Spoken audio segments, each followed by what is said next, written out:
Well, I'm making another video since I can't find the original one. This is what I did for my indoor greenhouse.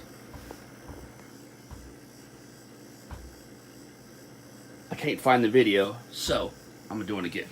What I have here is probably a 20-year-old refrigerator. It has the external coils instead of the coils on the bottom underneath, or back behind this.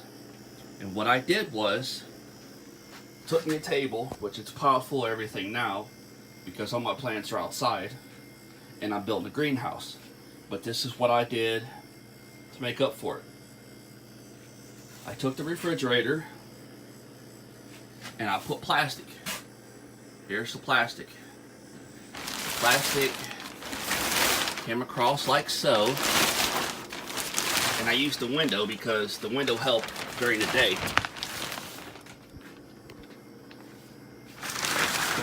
And I took and I covered my table like so, as you can see.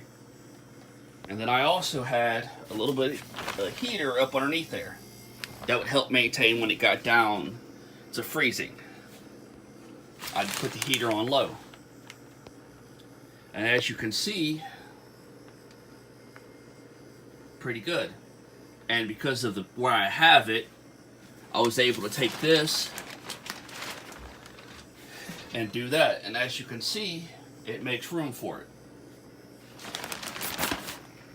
And that's what I used for my little greenhouse indoors. That's how I kept all my pepper plants from dying this winter. And I had probably 15 or 20 of them on the table. They wasn't very big.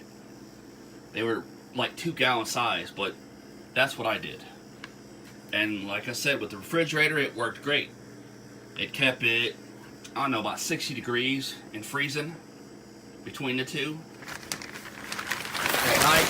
Because these coils, some of you might remember as kids, these coils produce, and the way it works is, you got the refrigerator that when it compresses, it creates heat. So when that compressor down there compresses it, it's got to radiate the heat somewhere. So the heat comes up here, and these are like the radiators for a car. So that's how that works. Works pretty good, and you already used the refrigerator anyway, so 2 for 1. Thanks for stopping by.